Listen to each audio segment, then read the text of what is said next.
After a full year since we were told 15 days to slow the spread, in his address last night to the nation, President Joe Biden finally gave us a timetable on when we can reopen the country. If we do all this, if we do our part, if we do this together, by July the 4th, there's a good chance you, your families and friends will be able to get together in your backyard or in your neighborhood and have a cookout and a barbecue and celebrate Independence Day.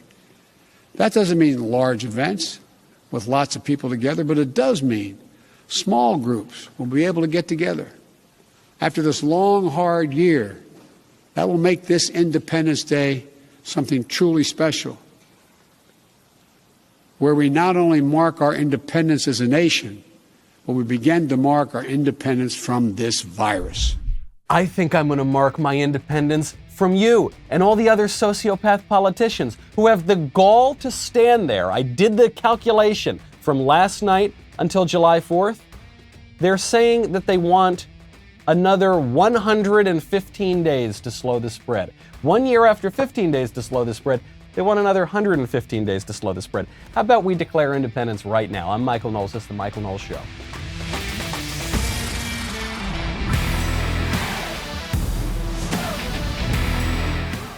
Welcome back to the show. My favorite comment from yesterday is from Irving, who says, "No one, absolutely no one, Michael." You know, this reminds me of my book. That's true. It does. It reminds me of my book. I think this is providential. It's the sort of silver lining in this storm cloud of our politics right now. Because, coincidentally, the book that I've been writing for a year and a half now, which is coming out in June, is exactly about everything we're seeing right now, particularly with the curtailment of our speech and the banning of books and the utter upending of our culture and our norms. So you can get that book, Speechless, Controlling Words, Controlling Minds. You can pre-order that right now, but as we will see a little bit later, you may not be able to order it for very long because the largest bookseller in the world is coming out and saying that politically incorrect books, in many cases, are not going to be allowed. You know, all these challenges notwithstanding, I still keep a lot of hope. I think that the future is so bright, you got to wear shades. And that's why I love wearing my blue blocks, because with these shades, I can block out all that harmful, irritating blue light, and much more importantly, I can look extremely cool while I do it. Blue light damages our eyes and leads to digital eye strain. Symptoms of digital eye strain are blurred vision, headaches, and dry, watery eyes. Blue Blocks was created to fix this problem and block out the blue light with high-quality lenses. Unlike other types of blue light glasses, Blue Blocks are evidence-based. They are made under optics laboratory conditions in Australia. The founders were unhappy with the quality and lack of science behind leading blue light blocking glasses brands. Blue Blocks was created to change this with high-quality lenses for daytime, nighttime, and for color therapy exactly in line with the suggested peer-reviewed academic literature. They have over 40 hip frames. They also come in prescription, non-prescription, and readers. I tell you, you know I'm as skeptical as anything of these sort of modern scientific observations. The blue light thing is one that I'm totally convinced on and actually have been convinced on for years. These actually make your eyes feel much better. They really reduce strain, make it much easier, particularly at night. Go to blueblocks.com/Knowles. Use the promo code Knowles at checkout to get 20% off and enjoy free shipping on orders over $115. Get your energy back, sleep better, and block out the unhealthy effects of blue light with Blue Blocks. And also, most importantly, look like an extremely cool guy. Go to BLUBLOX.com/Knowles. Make sure to use code Knowles to get 20% off your order. Enjoy free shipping on orders over $115. BLUBLOX.com/Knowles for 20% off today. Go check out Blue Blocks. Very, very cool glasses. The speech last night was absolutely pathetic. If anybody is still taking these people seriously, if anybody is still heeding their guidelines, which are actually mandates, then that person is a dope. And most of us, I think, figured this out quite a while ago. Once that 2 weeks became 3 weeks, 4 weeks, 2 months, 6 months, 8 months, I think a lot of us realized, oh, this is not exactly what we were told this is. Oh, okay, we're going to stop paying attention to these guys. When all the guidance kept changing day by day by day, I think a lot of us said, I think I'm going to ignore this now. Joe Biden is carrying this on, it would seem to me, because he needs to burnish his legacy. President Trump did everything that one can do as pertains to the virus before he left office. Right? Slowing the spread, that worked. They slowed the spread. Preventing the 2 million deaths within a year that we were told could happen, yeah, prevented that. Obviously, the number was much lower than that. Developed a vaccine. We were told by people such as Joe Biden that there was no way that Trump could direct a vaccine initiative in the small window of time that he said he would. We did get the vaccine in that window of time. So he did everything. Now Joe Biden says, gosh, what's there for me to do? I need to seem like Trump screwed up coronavirus and I succeeded on coronavirus. So he's offering us something really, really big, really important. If you're driving, I would stop. If you're standing, I would sit down right now. Here's Joe Biden's big innovation to help us all survive coronavirus. At the time when every adult is eligible in May, we will launch, with our partners, new tools to make it easier for you to find the vaccine and where to get the shot, including a new website that will help you first find the place to get vaccinated and the one nearest you. Stop the presses. I need to stop my show right now. I need to process this huge news that Joe Biden's going to make a web page. Joe Biden, the president of the United States, has more resources at his fingertips than anybody in the world. He is going to make a web page. And on top of that, you're going to get a web page from the same people who brought you the Obamacare web page. So hire me to make the web page, and I will go to WordPress and I will make a more successful web page than probably the federal government will. Not so much, isn't that? That's not so much of a big advance on the fight against coronavirus. Then what's next? We're going to get a web page because we all need to get the vaccine. It was very interesting how much of a focus Biden put on you have to get the vaccine, you need to get all your friends to get the vaccine, everyone needs to get the vaccine. But also, of course, you need to keep wearing masks. That's just the science. Too often, we've turned against one another. A mask, the easiest thing to do to save lives. Sometimes it divides us. So my message to you is this. Listen to Dr. Fauci, one of the most distinguished and trusted voices in the world. Can you believe that masks, it's so easy, it's so obvious, it saves lives, so you should just instantly, this is the first thing you should be doing. That divides us. That's become a divisive question because people don't listen to Dr. Fauci, the guy who told us not to wear masks. Now in the United States, people should not be walking around with masks. You're sure of it? Because people are listening really closely to this. Right now, people should not be walking. There's no reason to be walking around with a mask. When you're in the middle of an outbreak, wearing a mask might make people feel a little bit better, and it might even block a droplet, but it's not providing the perfect protection that people think that it is. And often, there are unintended consequences. People keep fiddling with the mask and they keep touching their face. Can you believe people are so divided and they won't do the obvious, sensible thing and wear the mask? The people who are listening to Dr. Fauci who told them not to. Now, Dr. Fauci, of course, changed his mind on this. Later, he said, no, you should wear the mask, definitely wear the mask.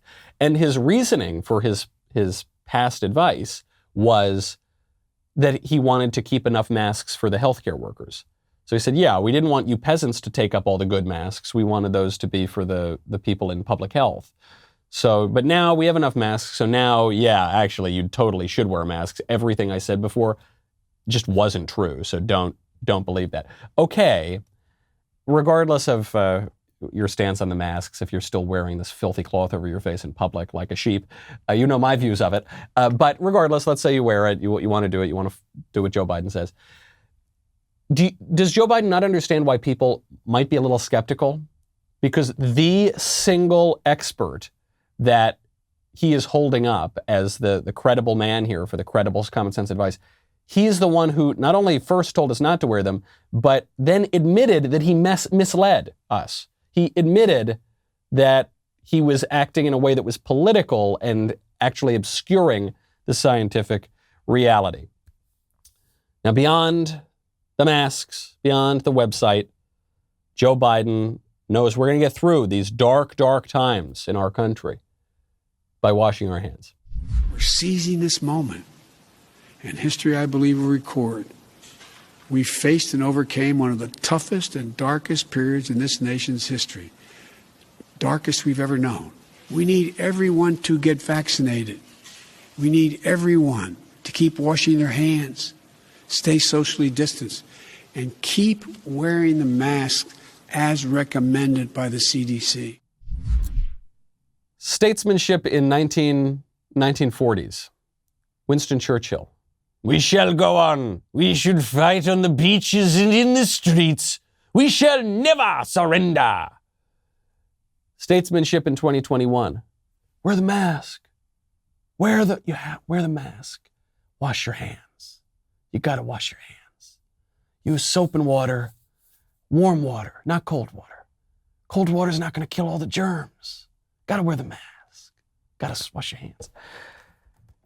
The notion that this is the darkest time in American history, forgive me if I think it's a little hyperbolic. Is it not a little hyperbolic? The Civil War, it was pretty dark, wasn't it? World War II, both of the world wars, pretty dark time in our history. I don't mean to downplay the China cough. It's bad. It is bad. It really is bad. Worse than that, worse than the Civil War? I don't think so. I don't think he's convincing anybody. Meanwhile, you've got these social repercussions like the schools, right? The schools are still shut down. Kids' rates of anxiety, depression, even suicide are spiking in a lot of places because they can't see their friends. They can't leave their home. They're stuck in their little pods. Joe Biden, he's going to figure a way out of this. Watching a generation of children who may be set back up to a year or more because they've not been in school because of their loss of learning.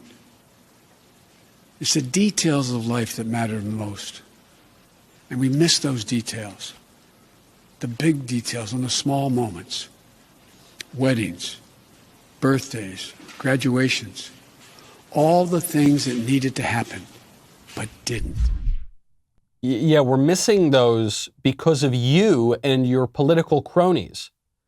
We should have reopened schools months ago. Even the public health experts said we should reopen schools months ago. You won't let us because you're in the pocket of the teacher unions, because of your purely political calculations, because you and all the other sociopath politicians have exploited the flu or, the virus to seize an unprecedented amount of power in this country. You're the problem. You know, there was a little remarked upon aspect of this speech last night that it seemed like one of those Joe Freudian slips. Joe was talking about the death and destruction of it, and he referred to the virus and to natural causes. Leave behind loved ones, unable to truly grieve or to heal, even to have a funeral. But I'm also thinking about everyone else who lost this past year to natural causes, by cruel fate of accident or other disease. They too died alone. You catch that? Wasn't that a little weird? The whole time we've been told this is a naturally occurring virus. It has nothing to do with the Wuhan Institute of Virology. It has nothing to do with any sort of scientific formulation or anything. But then he says there's so many people who died of the virus, so many people who died. And there are a lot of other people who died from natural causes. WHO, by the way, says we're not going to know the full story on the virus for years. Look, maybe Joe misread the teleprompter, I don't know. Seems like a little bit of a strange slip, though. Probably going to get a lot of people chatting. Joe Biden made it about 20 minutes in this address to the nation, which is longer than I think a lot of people thought it would be. This is the one advantage over of a President Biden over, say, a President Trump, is when I would watch and have to cover these sorts of speeches with President Trump, they could be 3 hours long. They were very entertaining, so I enjoyed watching them. But I thought, oh gosh, am I going to have a 3-hour Joe Biden speech? I can't. Oh, wait a second. It's Joe Biden. This thing's not going to go more than 20 minutes. Joe Biden's got to get to bed. This is way past his bedtime. President Trump, though, actually offered a very pithy statement on the vaccine. He sent this out just a couple of days ago, and I think it bears repeating on air since he's now been deplatformed from social media. We should get this statement as wide as possible. He writes, quote, I hope everyone remembers when they're getting the COVID-19, often referred to as the China virus vaccine, that if I wasn't president, you wouldn't be getting that beautiful shot for 5 years at best, and probably wouldn't be getting it at all. I hope everyone remembers. He's probably right. And the way that I think he probably is right, is that all the experts were saying you're not going to get this vaccine. It's going to knock 6 months. Are you crazy? It's going to take years. It's going to go on for years and years. And then it happened. And it was guided by a political process that this guy was running. So I love that. I hope everyone remembers, because there's going to be a lot of people trying to rewrite history. I miss that guy.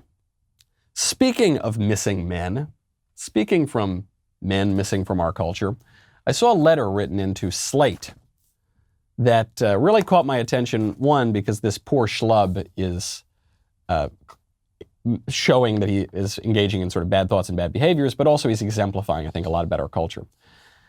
Headline, I don't want my wife to become a stay-at-home mom. Before the baby, she was ambitious. What happened? Dear Care and Feeding, I'm a new father of a beautiful 10-month-old girl. My wife's company has a generous maternity leave policy, and she has been at home with our daughter since the birth and is scheduled to go back to work just after her first birthday in January. But she recently told me she doesn't want to go back to her job. She would like to be a stay-at-home parent instead. Then he goes on about how he's trying to convince her not to do that. He says, one of the things that I was most attracted to was her ambition and tenacity. It's really surprising to hear that her career isn't that important to her anymore. Honestly, I don't want her to quit her job. She earns about the same as I do, and while we could make ends meet on my income alone, it would impact our ability to save, and we'd need to give up one of our cars and cut back on extras that make life more enjoyable. I also just don't want a stay-at-home wife. I really admired her work ethic, and I want her to set a good example for our daughter, too. Seeing her give up like this is really disappointing. What should I do? Signed, suddenly the breadwinner. What should I do? What should I do? To quote The Godfather when he is asked that very question by Johnny Fontaine, you can act like a man. What's the matter with you? What's the matter with you? What man? This is the husband who wrote this letter. This is putatively the husband who wrote this letter. So many things wrong with it. His wife has this daughter, and she has the audacity to want to raise her own daughter. And you see, this is not ambitious. If the wife goes to the widget factory and types all day on her keyboard and just does spreadsheets, and makes widgets, and, well, she doesn't make the widgets, but, she's sort of supervising the people who have outsourced the widget making so she's doing that. That's really ambitious. But raising a human being, it's like, whatever, you can just hire someone to do that. You see, what this guy wants to do, he wants to send his wife to work for another man so that she can make money so that he can pay another woman to raise his child. Because that's the way it's supposed to work. That's ambitious. Otherwise, if the mother doesn't want to do this, she's giving up. And can you believe this guy? I mean, I get it. I share his outrage. He's suddenly the breadwinner. I mean, he makes plenty of money, but he might not be able to buy a new car next year. Suddenly the breadwinner. It's like this selfish woman expects her husband to provide for his family. Can you imagine that? While she raises his child. Gosh, what a selfish woman. What a lazy, selfish woman to want to raise her family and to want her husband to work and support the family. This dude is everything wrong with our culture. And even the perception of it. I mean, maybe he comes by the perception, honestly, that raising a family is somehow giving up, or it's lazy, or it's not ambitious. The hand that rocks the cradle is the hand that rules the world. We used to know that. A mother with her child is the center of the world, of this world that we're all living in. It is the absolute center. Everything else that we do in this material world, in our economic life, all of it exists to serve that. Not everybody gets to have children. It's actually hard for a lot of people to have children. For some people, they don't get that option. But we can it's nothing. Let's just pay somebody else to raise our kid. That's the economic model. That, I don't mean just to beat up on this guy. I mean, this guy is truly a schmuck. He is a girly man, as we say. You know, it reminds me of the distinction between womanly and womanish. Womanly is a woman acting in a way that is proper for a woman to act, right? It's not an insult, it's a compliment. Oh, she's so womanly, oh my gosh. When a man acts in a way that it is proper for a woman to act, there's nothing admirable about that, because those qualities are corrupted, they're perverse, they're wrong. It is womanish. So when you call someone a girly man, it's not an insult against girls. It's an insult against that guy, because he's acting in a way that is so perverse. But he's doing something that our whole culture is doing, and it's not just the left. It's not just the left, though they sort of instigated it, especially in the 1970s, saying that the only values that matter are manly values and women need to be forced to go out and work. Simone de Beauvoir, who was one of the most famous feminists ever, I guess, and was also, ironically, the jilted common law wife of a notorious philanderer, the philosopher Jean-Paul Sartre. One time, Simone de Beauvoir was having a debate with Betty Friedan over feminism. There's two prominent feminists. And Friedan said, yeah, if women want to work, good. If women want to stay home, good. And Beauvoir said, no. We can't give them that choice. We have to force women to work. Because if we give them the option to stay at home, they'll take that option. And that is not conducive to liberation. The left believes that, and the right believes that. The right, there are some proposals now to incentivize having families because we have a dying population and a birth rate below replacement. And so some people, I think Rubio is the one who did this, said, we're going to incentivize work. Romney's plan of direct payments to families who have kids, that's wrong. We need to incentivize work. We're the party of work. No. I think that if a woman wants to raise her family, that's a really good, wonderful thing. That should be incentivized by society. We should not force her to go out and work in the widget factory. There's nothing conservative about forcing women out of their homes to pay some other woman to raise their kids so that they can go work at the widget factory and get a paycheck. That is a totally perverse, ultimately liberal left-wing view of mankind, viewing mankind as primarily an economic actor rather than what we really are, which is complex people with complex relationships, born into families, born into communities, who appreciate beauty, who serve God, who have more going on for them than their paychecks. My only advice, I guess, would be to this woman, which is, are you sure you've made the best choices? I'm not saying leave your husband, but maybe smack him around a little bit, get him to shape up. Speaking of womanish men, this transgender issue is really popping up.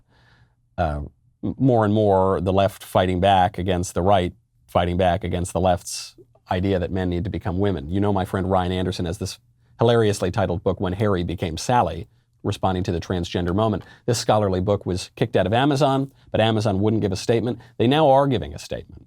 The statement is that we have chosen not to sell books that frame LGBTQ plus identity as a mental illness. So, right, they're lumping in all of these various sexual identities. So they're not going to sell those books. But the DSM, the central text of psychology, declared these sorts of identities a mental illness until very recently. So presumably, Amazon is not going to sell those scientific texts anymore. And presumably, any conservative book that questions the transgender idea is liable to be canceled by Amazon. One does not feel very safe these days in a culture that is so upended. But I always feel safe, thanks to Ring. So much is going on at our front doors these days. That's one thing that has certainly not changed. For me, actually, with my cute little baby, little Junior over there, it's happening a lot more. I'm getting food delivery because no one wants to cook with the screamy baby. I'm getting people sending us gifts. That's really nice. And I'm getting family visitors. And depending on who that is, maybe you want to keep the door open, get the food, or maybe you want to keep the door closed. With Ring, you can see and speak to whoever is at your door right from your phone, whether you are in your office, maybe you're in your bedroom, maybe you're on the other side of the world. You will get notified with motion detection even if the person at the door doesn't ring the bell. If someone stops by or something's going on, Ring is going to let you know. I love giving this out as a housewarming gift to my friends. because it makes them safe. I love my friends also. It's not very expensive, so I get credit for a great gift. I don't have to spend a lot. But I also really like, especially when I'm on the road, knowing that sweet little Elisa and June are safe. They can see who's at the door before they open it. Get a special offer on the Ring Welcome Kit right now. Ring.com/Knowles includes Ring's Video Doorbell 3 and Chime Pro, the perfect way to upgrade your front door and start your Ring experience. That's Ring.com/Knowles, Ring.com/Knowles. Amazon's decision to ban books that frame LGBTQ plus identity as mental illness is to effect. I'm not saying they're going to ban every conservative book. I think that would be too dramatic in practice. But it is to reserve the right to ban any conservative book that they want. Because any conservative book that touches on human nature, even, social questions, political questions, it doesn't even have to be specifically on the transgender bathrooms or girls' sports or whatever, but that touch in any way on human nature is liable to violate this policy.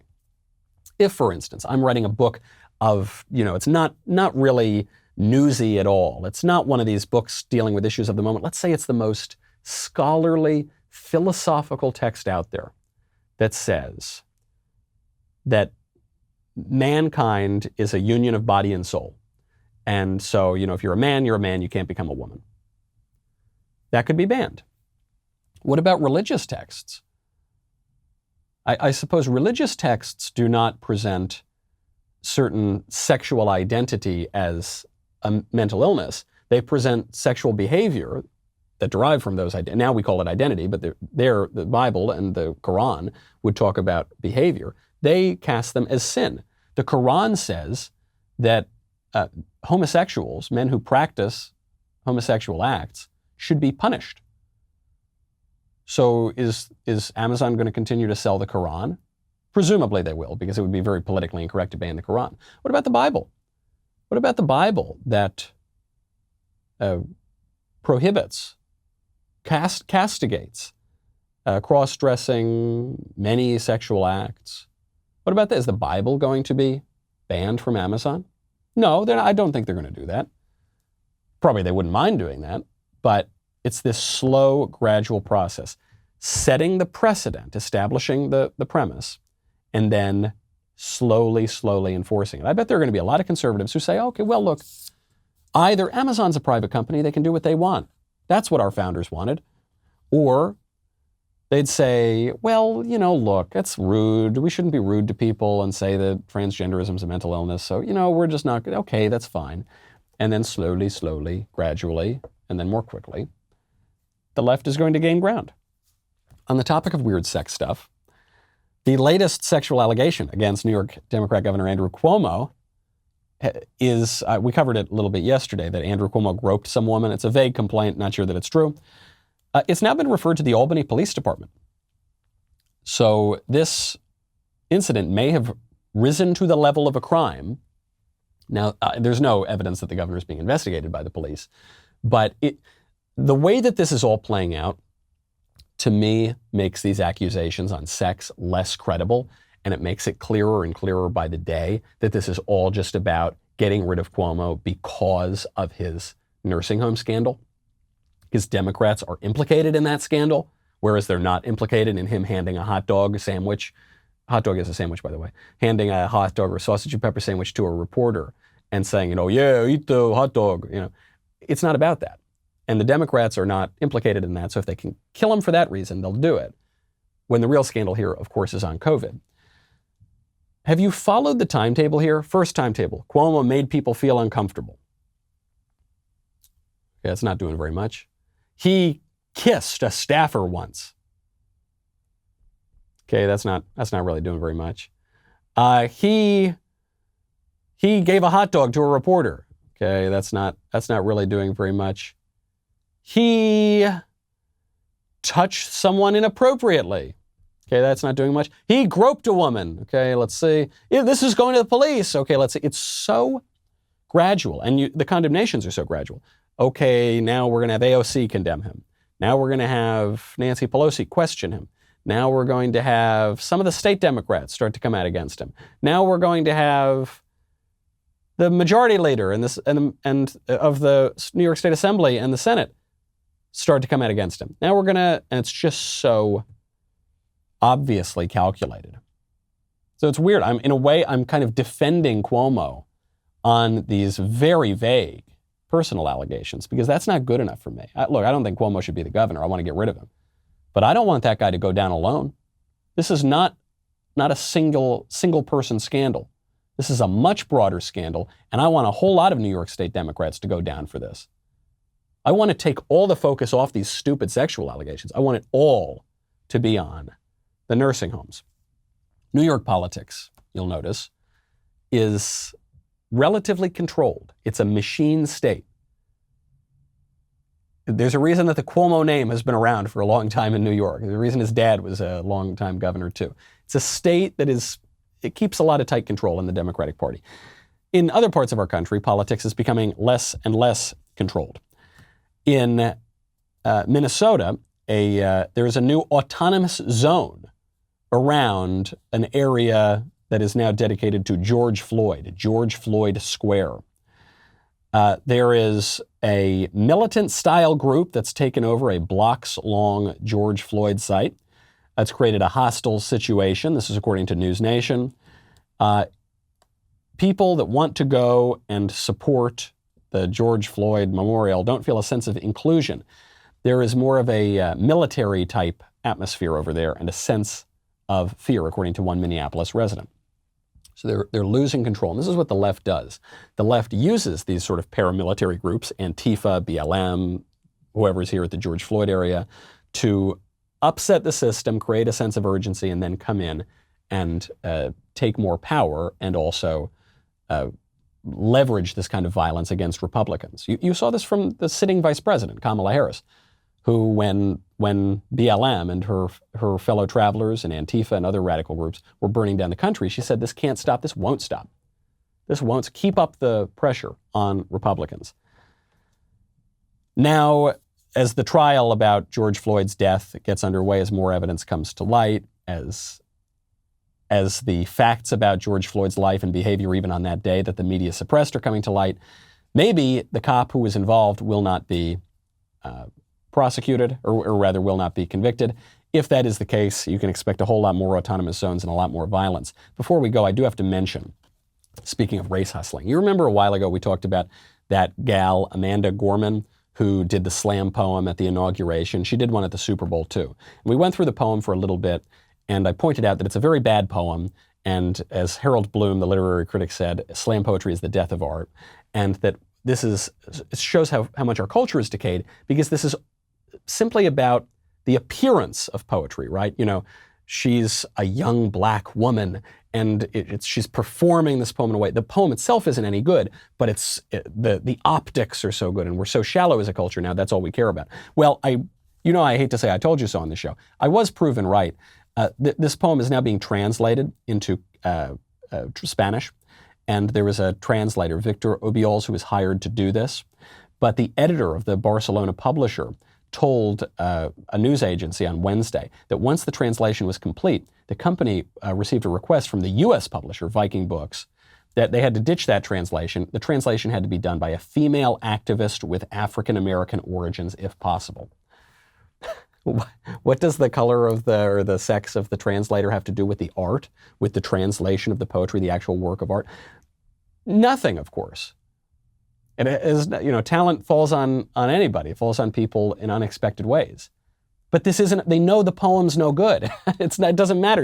It doesn't matter how the translation is, doesn't matter how the original poem is. They know the poem's no good. It's so not about that. It's about the appearance. It's a very shallow aspect for our culture, which is now being run by very shallow people who are telling us just 115 more days to slow the spread. I think the world would be a better place too if people spent as much time reading books as they do scrolling through social media. If you agree with me, and you have been looking for a new title to check out, look no further. The New York Times best-selling author and renowned podcast host and supreme leader of the multiverse, Andrew Klavan, has released the third and final installment of Another Kingdom. Another Kingdom is the series that Drew and I worked on years ago, and we released it just as a podcast to see how it would do. Drew did all the work writing it, and then I just voiced all the characters.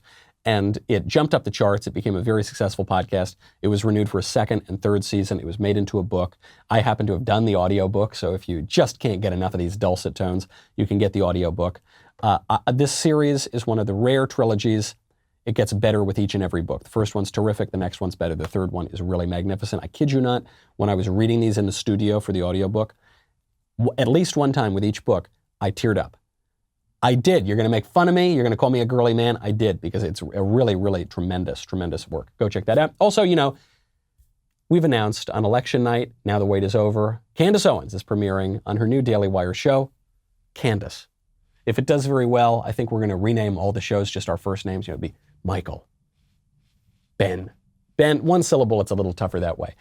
Seriously, this is going to be a great show. Candace, you know her. She founded the Blexit movement. She is changing the narrative surrounding America's minority communities. She's the author of the New York Times bestseller, Blackout, How Black America Can Make Its Second Escape from the Democrat Plantation. Join Candace every week as she covers a host of different topics, from the latest trends to hard-hitting news. Get to know the real Candace, funny, authentic, and insightful. Find out why the left loves to hate Candace by going to dailywire.com/subscribe. Use code Candace for 25% off. We'll be right back with the mailbag.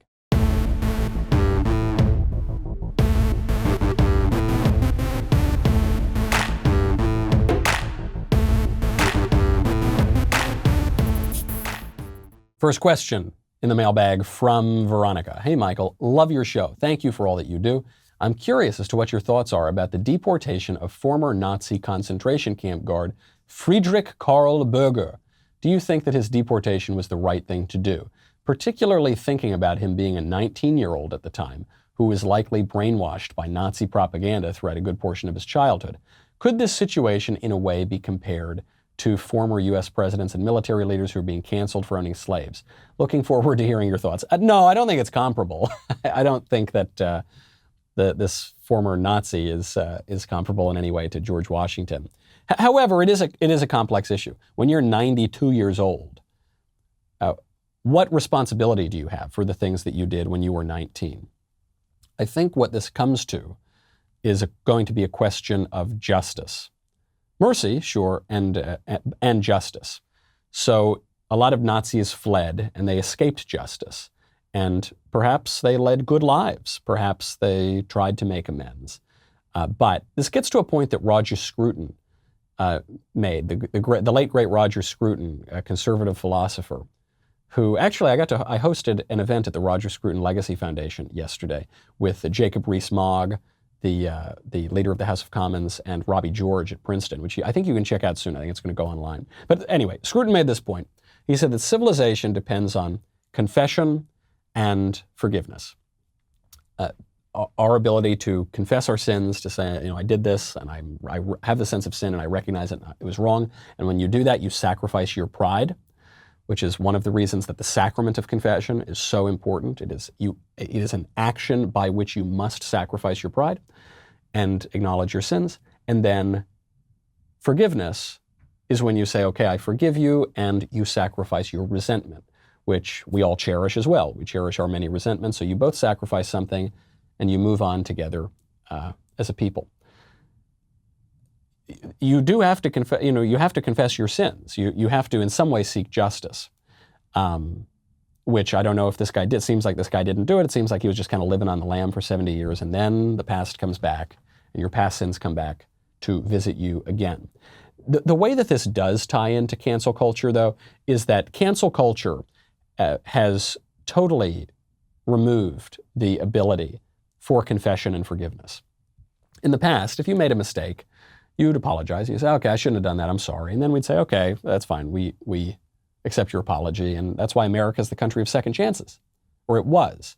But now, you can't do that. If you're in politics and you apologize in any way, you will be destroyed. If you're in public life and you apologize in any way, you will be destroyed. That's something that actually has changed in recent years, because we are no longer willing to forgive as a people. We're no longer willing to sacrifice our resentment. Actually, our school curricula are being reformulated to stoke resentment. The grievance studies programs that have cropped up at universities and now are even infecting high schools and middle schools and elementary schools That was what Harold Bloom, who was a liberal literary critic, he called it the school of resentment. The purpose of it is to stoke resentment. Meanwhile, on the other side of that, the confessional side, we now have transformed our culture from one in which we understood that pride is the queen of all vices, right? It's the deadliest of the 7 deadly sins. Now we believe that pride is a virtue. Pride is now celebrated in parades, right? It used to be the case that pride was a stand-in for sort of gay parades. But now it's really surpassed even that narrow sexual question. Now it's just all sorts of pride, right? Fat pride, skinny pride. Pride is considered to be a good thing, but pride is not. Pride is what caused the fall of mankind. So in that sort of a culture, then yes, I suppose there is a sort of, there is a tie-in to cancel culture here, but really I think the question ultimately is one of justice and mercy, will and grace. In a right society, what you would be able to do is confess your sins, take your punishment, and move on, and then we would all move on together. But if you refuse to confess your sins, if you refuse to take your punishment, if you refuse to do your penance, and if we, on the other hand, refuse to forgive, then you can't have that society. From Jacob, ciao, signore Knowles. I was watching a video of Casey Cole, a Franciscan, explaining that the only way of salvation is to help the poor. He was explaining that Christ also asked if people fed him and clothed him and so on. He said it is not enough just by practicing the sacraments and practicing and preaching the gospel. Would you agree that helping the poor is important to attain salvation? We are saved by the grace of God, right? And then responding to God's grace in an act of faith. So that's how we do it. And so this is not simply done as an act of the intellect, right? There is an action of the intellect here, but faith also looks like something. Christ says there are many people who will call me Lord, Lord, who I do not know, who will not be saved. So it's not merely an act of speech in the intellect. It actually has to be embodied. Ours is an incarnational faith. So I haven't listened to what this Franciscan has said, but in as much as he's saying that the theological virtue of charity looks like something, and our faith looks like something, and it impels us to give alms, and sure, okay, that makes sense. But if he's saying, and I suspect he's not, if he's implying, though, that somehow you are saved by the act of giving money to the homeless guy, that would be the heresy of Pelagius. That would be salvation through works, which is not true. I suspect that this Franciscan would be formed well enough not to be saying that, but I can understand how that could be misinterpreted. So yeah, that would not be the case. From Kelly, hey Michael, first of all, congrats on your baby boy. Thank you. So I'm wondering, it was Dr. Seuss, then a few Looney Tunes characters. What pop culture books, characters, etc., do you think will be canceled next? Thank you. I mean, this is a little bit of a cop-out, but I think more Dr. Seuss will be canceled, and I think more Looney Tunes will be canceled, and I think that more Disney will be canceled too. You're already seeing some attacks on Disney. There was a headline the other day that Disney is a park of privilege, and there's not equity there, so you're going to see some of that crop up as well. The reason that those guys are going to be canceled is, one, because some of the cultural observations that they make, or even just some of the jokes that they make, contravene and contradict the politically correct orthodoxy of the day, and the left can't tolerate that, not for any principle, just because it's a challenge to their power. But also, I was just rewatching Fantasia. I was rewatching some of the old Looney Tunes cartoons that were put to classical music, and they're really brilliant. They're really, really brilliant because they are educating people. They are entertaining and educating toward people's higher faculties, right? It's not just a bunch of cheap jokes and, constant feeding of our lower appetites. They're much higher. When you watch Fantasia, it's really truly an artistic experience. And the same is true of those old Looney Tunes cartoons. And that's something that the left, I think, really does not want to have happen. This is why the left is always pushing toward our baser desires, trying to remove, most notably, prohibitions on obscenity, because when you can arouse people's prurient interest, when you can arouse people's kind of baser desires, then they're not going to be thinking with their higher reason, and they're going to be easier to control. So I could see that happening, and they'll come up with some excuse about race or sex or something, but that's going to be the real reason they're doing it. From Matt, Michael, in the past you've said the only good argument against the existence of God is the problem of evil, and I think this is a good point. I'll put a pause right there. I think it's the best argument against the existence of God, but actually I think theodicy, the problem of suffering and evil, is an argument for God. I think it's a much better argument for God than against God. But anyway, see your point. However, I'm curious. What do you think is the best argument against Christianity, and why do you think that argument falls short? Love the show. Keep up the good work. Well, the best argument against Christianity is that Christ is not who he says he is, right? And C.S. Lewis answered this with the 3 L's. He says Christ can either be a lunatic, a liar, or the Lord. So either he's just a complete nut, and the things he's saying are not true, but he really believes them, or he knows that what he's saying is not true, but he's deceiving people anyway. To what end? I don't, to the point of the cross, okay. Or he really is the Lord. I think these fall apart because, one, when you encounter Christ in the Gospels, he doesn't seem like a lunatic, and the people around him don't behave as though he's a lunatic. As to the liar point, it's hard to see what he would gain from his behavior. He knows that he is there to die, to go to the cross. So if he's just a con man, he's really not behaving like a con man. And then the only other option is that he's the Lord. Now there's this fourth option, which is that it's legend. I've had some Jewish friends of mine say this. Well, no, Michael, it's just a legend. We can't rely on the Gospels. They were written so much later, and it's just there's no evidence that this stuff really happened. I think that falls flat. I think that's a little bit of a cope, for people who don't want to engage in the first 3 arguments as well, because one, we have so many eyewitnesses to it. So you've got the gospel accounts, which were written not particularly long after Christ's death. They were all written actually rather soon after Christ's death and resurrection. But you have hundreds and hundreds of eyewitnesses to the resurrection itself. You have non-biblical accounts of Christ and early Christianity. You have the lives of the apostles, which don't make any sense if it's a legend. Why these people would travel to the ends of the earth, going to their deaths, in most cases, because of a legend, because of a joke, because either they were all fooled. Wow, it's amazing that they were all fooled at once, or that, I guess the legend argument requires that they were fooling everybody else. But again, to what end? So that St. Thomas could die in India, so that Peter could be crucified upside down, so that Paul could have his head cut off?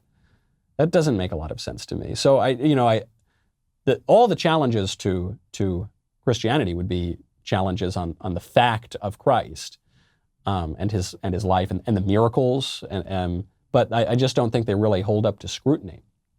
One way to think of it is that another good argument, I think Tim Keller made this, the Protestant pastor. He said that if this were just a legend, then the Gospels would have been written differently. But they're not, when you read great myths and great legends, they read differently than the Gospels do. The Gospels read much more like journalism, right? The Gospels are not really so much an act of poetry or philosophy as they are an act of journalism. And it's why in some details there seem to be some discrepancies because they're accounts. It'd be like reading the Washington Post and the New York Times. Well, it's quite the opposite of that, actually, because the Gospels are true and the Washington Post and the New York Times, are not. But it's why the different Gospels actually are focusing on different aspects. They're seeing things from a different vantage. To me, these are all pretty good arguments that it's true. From Paul, Dear Michael, my question for you involves a burden I've been carrying since the summer of 2019, a burden which has grown heavier with each new Daily Wire membership tier that I've joined. In the summer of 2019, I fell in love with a girl in a Bernie Sanders t-shirt.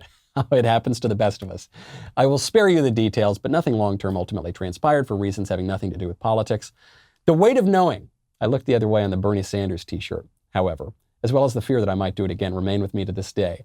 I am overcome with guilt and shame. Is my great sin forgivable? How can I live with myself? How can I prevent this from ever happening again to myself, my family, and my friends? I'll be forever indebted to you for any wisdom you can provide. I beg you, please not mention this as Matt, as my actions would surely banish me forever from his channel. I come to you as I know you are a man of grace. Yours truly. We've all done it. I remember William F. Buckley Jr., great conservative, was on Woody Allen's show one time, and he was asked by a young girl, he said, "What do you approve of miniskirts?" And his answer was, "On you, I do. I think that on good legs are always in good taste." So, these things happen. I actually think that this is an opportunity for you not to be like this poor schlub from Slate magazine complaining about how his wife isn't making enough money for him. This is an opportunity for you. If you see a cute gal wearing that Bernie shirt, you spy her and her cute little blue hair across the room with her ridiculous hipster glasses on, and her air of sort of feisty resentment at the world, to look at her and say, listen, you're a cutie. I know you got a heart of gold deep down there somewhere. And I, in my leadership capacity, I'm going to guide you toward truth. I'm going to guide you away from your misconceptions. That seems to me a wonderful challenge. But make sure you can do that. Otherwise you're really setting yourself up for trouble. Do not wind up like another Prince Harry. Okay, that's our show. I'm Michael Knowles. It's The Michael Knowles Show. See you Monday.